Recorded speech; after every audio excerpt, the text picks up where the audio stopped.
Salut à tous, c'est Stéphane Acassin, bienvenue sur Eco-Positif. Je suis ravi de te retrouver pour cet épisode qui, je l'espère, va vraiment t'apporter un coup de boost et des outils concrets pour avancer dans ta vie. Si tu es nouveau ici, Eco-Positif est un podcast dédié au développement personnel, à l'amélioration de soi et à l'inspiration. Et si tu fais déjà partie des fidèles, merci infiniment pour ton soutien, car tes messages et tes retours sont un moteur pour moi. Aujourd'hui, je veux te poser une question simple mais puissante. Combien de fois as-tu senti que tu étais bloqué, que quelque chose t'empêchait d'avancer, mais que tu ne pouvais pas mettre le doigt dessus? Maintenant, sois honnête avec toi-même, et si ce quelque chose, c'était toi? On blâme souvent les autres, les circonstances, le manque de temps ou même la chance. Mais la vérité, c'est qu'on est parfois notre propre barrière. On sabote nos propres efforts, nos propres rêves. Pourquoi? C'est ce qu'on va explorer ensemble aujourd'hui. Parce que l'autosabotage, c'est insidieux. Ça agit souvent sans qu'on s'en rende compte. Mais la bonne nouvelle, c'est qu'on peut apprendre à le reconnaître et surtout à le dépasser. Alors prends ce moment pour toi parce qu'on va parler vrai, avec des exemples, des outils et même un peu de mon expérience personnelle. L'autosabotage, c'est quand tu agis contre toi-même, que ce soit consciemment ou non.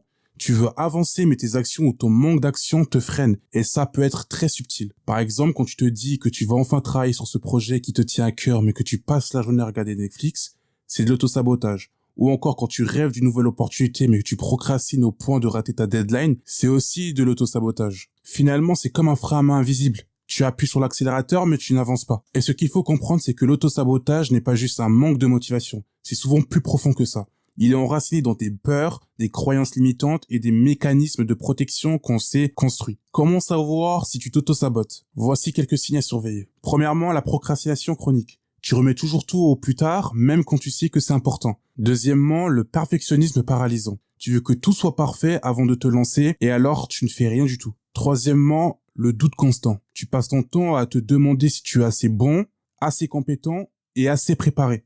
Quatrièmement, les excuses répétées. Tu trouves toujours une bonne raison pour expliquer pourquoi tu n'avances pas. Je n'ai pas le temps, c'est trop compliqué, je ferai ça quand j'aurai plus de moyens. Et pour finir, l'autodévalorisation. Tu te répètes des phrases comme « De toute façon, je n'y arriverai jamais » ou « Pourquoi moi, d'autres le méritent plus que moi ?» Pour comprendre l'autosabotage, il faut creuser un peu plus. Voici les raisons principales. La première raison, c'est la peur de l'échec. C'est l'une des raisons les plus courantes, car on se dit « Et si je donne tout, mais que je rate? Que vont penser les autres? Comment vais-je me sentir ?» Alors, on préfère ne pas essayer. Parce que tant qu'on n'essaie pas, on ne peut pas échouer. Mais en réalité, ne pas essayer, c'est déjà échouer.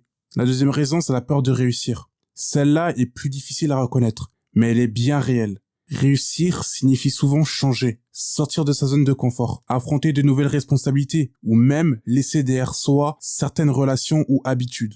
Ça peut être terrifiant. Troisième raison, c'est les croyances limitantes. On s'auto-sabote parce qu'on croit qu'on ne mérite pas la réussite. Peut-être qu'on t'a répété quand tu étais plus jeune que tu ne seras jamais assez bon ou que le succès, c'est pour les autres. Ces croyances s'ancrent profondément et dictent nos comportements. Pour finir, le besoin de rester dans sa zone de confort. L'autosabotage, c'est souvent un mécanisme de protection. Ton esprit essaie de te protéger de l'inconnu, du danger ou du rejet. Mais rester dans ta zone de confort te prive de ton potentiel. Je veux être transparent avec toi. Moi aussi, je me suis auto-saboté à plusieurs reprises dans ma vie. Par exemple, il y a eu des moments où j'avais des opportunités incroyables, mais je trouvais 1000 excuses pour ne pas les saisir. Je me souviens d'un projet en particulier. Je savais que ça pouvait changer beaucoup de choses pour moi, mais j'avais tellement peur de l'échec que je procrastinais. Je me disais, je vais attendre le bon moment, et devine quoi, ce bon moment n'est jamais venu. C'est frustrant de réaliser qu'on se freine soi-même. Mais cette prise de conscience, elle est essentielle, parce que c'est la première étape pour changer. Passons à la partie qui t'intéresse sûrement le plus, comment arrêter de te saboter. Voici quelques étapes concrètes. Dans un premier temps, prends conscience de tes comportements. La prochaine fois que tu te surprends à procrastiner, à douter de toi ou à éviter une opportunité, demande-toi pourquoi je fais ça. Souvent, rien que mettre un mot sur ce qui te bloque peut te libérer. Ensuite, réécris ton dialogue intérieur. Cette petite voix qui te dit « tu n'es pas capable, tu vas échouer, tu dois la confronter ».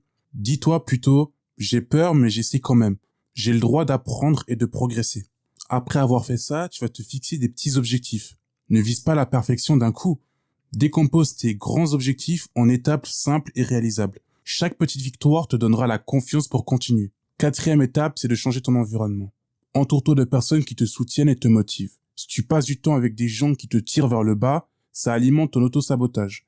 J'en parle en détail dans l'épisode 10, le secret pour transformer ton environnement et libérer ton potentiel, où je partage des stratégies pour créer un entourage et un espace qui favorise ta réussite. 5e étape, et c'est la plus importante. Passe à l'action, même si c'est imparfait. Le perfectionnisme est souvent une excuse déguisée. Apprends à te lancer, même si ce n'est pas parfait. Le mouvement, c'est ce qui compte. Je veux que tu retiennes une chose. L'autosabotage n'est pas là pour te détruire. C'est un mécanisme de protection mal adapté. Mais tu as le pouvoir de reprendre le contrôle. La prochaine fois que tu te sens freiné, rappelle-toi que tu as le droit de réussir, le droit de rêver et surtout le droit de te donner les moyens d'y arriver. Parce que tu sais quoi? Tu n'es pas ton ennemi. Tu peux devenir ton meilleur allié. Alors voilà, la prochaine fois que tu te surprends à te saboter, prends une pause, pose-toi les bonnes questions et surtout rappelle-toi que tu peux briser ce cycle. Rien ne te définit plus que tes actions d'aujourd'hui. Alors, qu'est-ce que tu vas faire pour avancer? Le choix est entre tes mains. Merci d'avoir écouté cet épisode d'Éco-Positif. J'espère qu'il t'a inspiré et donné des idées concrètes. Si cet épisode t'a plu, n'hésite pas à t'abonner sur Instagram ou Facebook pour ne rien manquer et pour m'aider à faire grandir la communauté d'Éco-Positif. Si tu as 2 petites minutes, ce serait top de laisser 5 étoiles sur ta plateforme d'écoute ou un like sur YouTube. Ça m'aide énormément à faire connaître le podcast et surtout, laisse un petit commentaire pour me dire ce que tu en as pensé. Ça m'aide à m'améliorer épisode après épisode. Merci d'avoir écouté jusqu'au bout. On se retrouve la semaine prochaine pour un prochain épisode. En attendant, prends soin de toi, crois en toi et n'oublie pas, chaque pas compte. À très vite.